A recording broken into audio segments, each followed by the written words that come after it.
자, 안녕하세요. 오늘 제가 이제 발리에 대해서 알려드릴 얘기는 이제 반자르에 대한 얘기고요. 가끔 이 반자르라는 얘기를 하면 이제 발리에서 좀 지냈던 특히 외국인들 중에서 뭐 반자르 얘기만 나오면 뭐 마피아, 뭐 깡패, 뭐 이렇게 얘기하는 사람들이 있어요. 그렇게 얘기한 이유는 이제 어떻게 보면 가끔씩 시시때때로 돈을 많이 뜯어가기 때문이에요. 돈을 뜯어간다고 해서 뭐 깡패처럼 뜯어가는 것도 아니고 이제 사람이 와서 이제 돈을 요구를 하는데 이제 그게 외국인들 입장에서 이해가 가지 않는 거죠. 그게 오해가 쌓이다 보면 제대로 된 정보 없이 계속 그런 경험을 하다 보면 이제 그런 얘기를 하게 되는 거예요. 반자르는 깡패 같은 놈들이고 돈만 뜯어가는 놈들이고 뭐 그렇게 알게 되는 거죠. 실제로 사실 반자르는 이제 발리 행정구역의 최소 단위고 우리나라로 치면 읍면리가 있잖아요. 읍면리. 읍면리 중에 리 정도라고 생각하시면 돼요. 도시로 치면 이제 꼭 이게 시골에만 있는 게 아니라 반자르가 도시에도 있거든요. 그러니까 꽃다 덴파사르에도 반자르가 있어요. 이거를 이제 한국으로 치면 이제 그 시골이라고 치면 리가 되는 거고 이제 도시에 있는 시에 있는 걸로 치면 이제 동이라고 보시면 되는데 우리가 보통 이제 서울 같은 경우에 대치동이 있고 대치 1동, 대치 2동 이렇게 또 나누기도 하잖아요. 그렇게 치면 이제 더 나눠진 사이즈로 보시면 돼요. 대치 1동, 대치 2동 요런 정도의 사이즈라고 생각하시면 더 맞을 것 같아요. 그럼 이 반자리라는 게 뭐가 중요하고 특이해서 알아야 되냐? 발리에서 이제 외국인이든 현지인이든 살아가려고 하면 뭐 행정 절차 같은 걸 해야 될 일이 있잖아요. 그러니까 뭐 예를 들면 제가 한국에서 발리로 이민을 왔어요. 그러면 제 적법한 비자를 받아갖고 왔으면 뭐 주소지, 전입신고 같은 것도 해야 되고요. 그 다음에 제가 이민국에 내야 되는 각종 서류에 제가 여기 산다는 걸 증명을 해야 되잖아요. 그런 부분도 있고 그리고 현지인들 같은 경우도 당연히 전입 전출 같은 걸 해야 되고 가족관계 증명서 같은 것도 만들어야 되고 그런 게 있기 때문에 그런 부분에 대해서 필요한 얘기인 거죠. 뭐 동사무소에서 하는 일을 한다라고 보셔도 되는데 좀 더 복잡해요. 한국에서 귀촌하신 분들 얘기를 들어보면 뭐 텃세 관련된 얘기들 중에서 마을세 같은 얘기를 들어보신 적이 있을 거예요.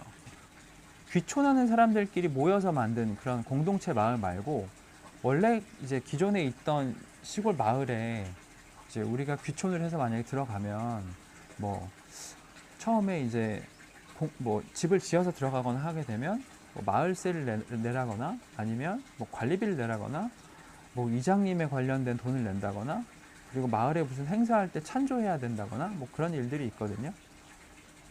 그게 우리나라의 시골에도 있는 것처럼 여기에도 있는 거예요. 근데 여기가 훨씬 더 심한 거죠. 그래서 사실 우리 여기 발리 문화를 가만히 보고 있으면 우리나라 시골 문화랑 비슷해요. 왜냐하면 이게 농경사회고 그래서 이제 상부상조라던가 뭐 그런 것들이 되게 발달돼 있거든요. 아무래도 이제 농경사회에서 가지고 있는 문화들은 약간 비슷할 거예요. 제가 예전에 블로그에서 특히 한번 좀 길게 쓴 적이 있는데 발리의 문화라는 게 사실 발리는 우리나라처럼 중앙 집권제 국가가 오랫동안 자리를 잡고 있던 적이 없었어요. 그러니까 우리나라는 지금 대한민국 이전에 조선이 있잖아요. 조선도 대충 비슷한 면적에 우리나라를 통치를 했었죠. 그리고 그 전에는 고려가 있었고 그래서 1000년 넘게 비슷한 이 영토를 가지고 계속 중앙집권 국가가 통치를 해왔단 말이에요. 근데 여기는 그런 나라가 없었어요. 그리고 이제 섬이다 보니까 이 지리적인 문제가 있어서 예를 들면 예전에 그런 왕조가 있긴 있었거든요. 근데 아무래도 섬이 다르면 이 소식이 가는 것도 오래 걸리고 아무래도 중앙정부의 영향이 지방 관료들이나 거기에 있는 마을을 다스리는 사람에 의해서 약간 이제 커트가 되거나 아니면 변경되거나 하거나 뭐 영향이 없을 수도 있잖아요. 그래서 섬은 사실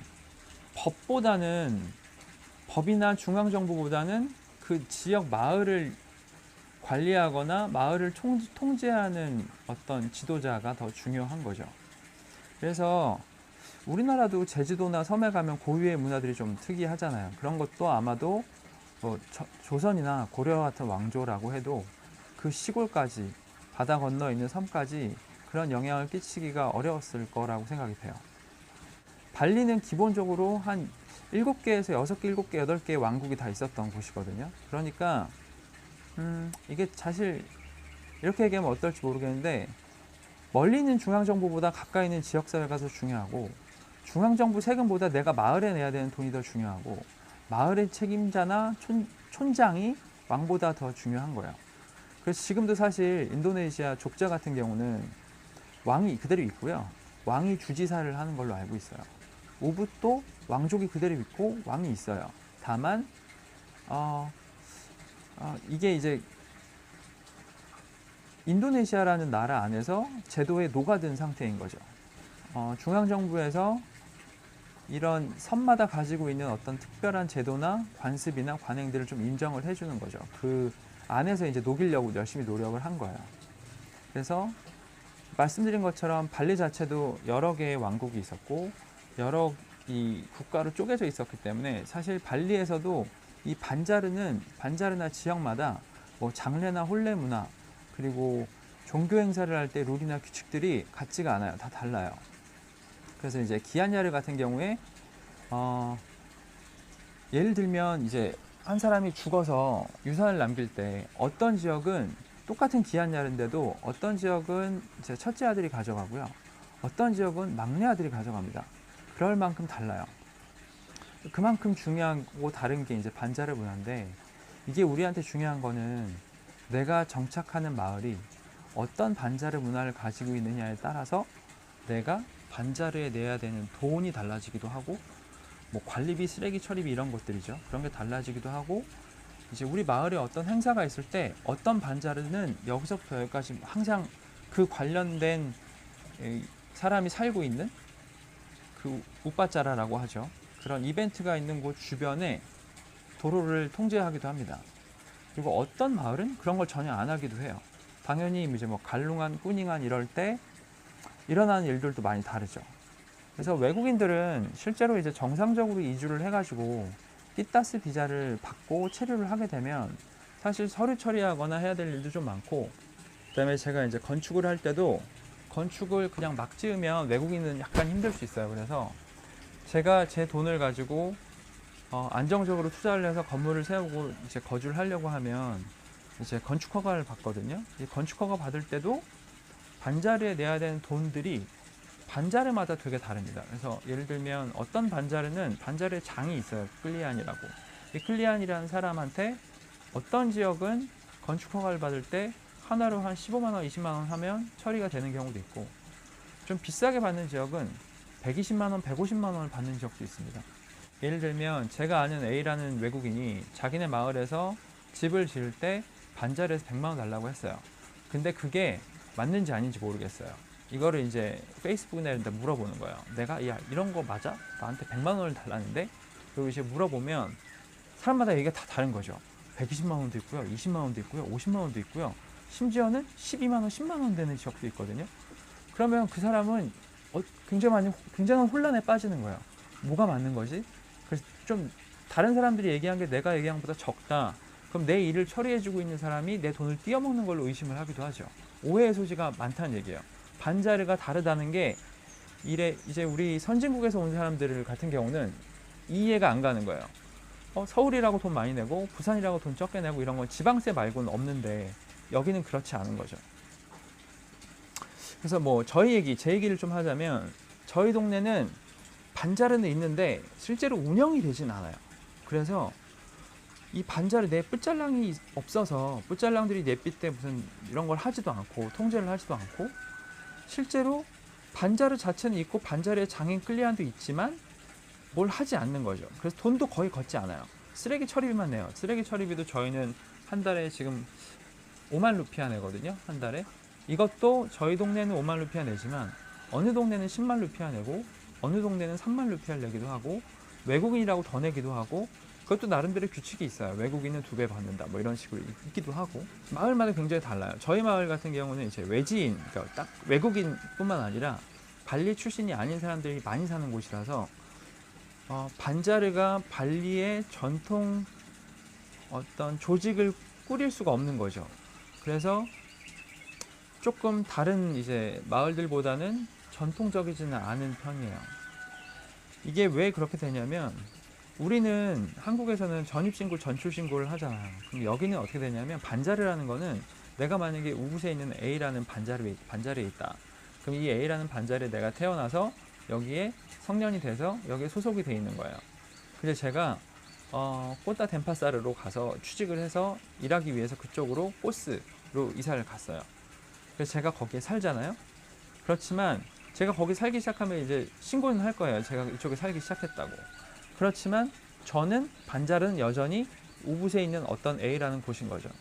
그러니까 이런 사람이 많으면 제가 이사 간 곳은 반자르 활동하는 사람이 적을 거 아니에요. 그러니까 그게 아닌 거예요. 이게 또 다른 거에서 어떤 거에 영향을 끼치냐면 제가 발리에 이주를 와서 이제 집에서 일하는 가정부 펀반뚜를 구했어요. 펀반뚜를 구하고 혹은 저희 회사에서 어떤 직원을 채용을 하는데 집에서 가까운 직원이 조금 더 편할 거 아니에요. 그래서 채용을 할 때 저희 회사나 집에서 가까운 거리에 사는 직원을 채용을 했어요. 그래서 좋다고 채용을 했는데 갑자기 이 친구가 갈롱안이나 예삐 때 긴 휴가를 달라고 하는 거예요. 좀 길게. 그래서 제가 왜 그러냐, 너는 여기 집도 가까운데 라고 물어봤는데 자기가 깐풍이 까랑았습니다 혹은 짐브라나다 뭐 이러면서 먼 거죠, 굉장히. 그래서 뭐 한 3시간 이상 스쿠터를 타고 가야 되는 그런 곳에 자기가 고향이 거기고 자기 거기 소속 반자리에서 활동을 해야 된다. 그래서 거기를 갔다 와야 되는데 오빠짜라가 좀 긴 거죠, 오빠짜라 이벤트가. 그러면 이 친구는 제가 실제로 저희 동네에 사는 사람을 구했을 때보다 그때그때 항상 휴가나 이런 걸 길게 가는 거예요. 그러면 또 어떤 일이 생기냐면 갔는데 다 좋은데 돌아오기로 한 날 갑자기 아침부터 비가 엄청나게 쏟아져요, 우기 때. 그럼 이 친구가 비 오니까 안 오는 거예요. 그리고 저한테 문자가 틱 오는 거죠. 비가 너무 많이 와서 미안한데 내일부터 출근할게. 이게 이런 일들이 비일비재하게 일어나다 보면 저희 같이 약간 계획적으로 움직이고 싶은 사람들은 계획을 세울 수가 없는 거예요.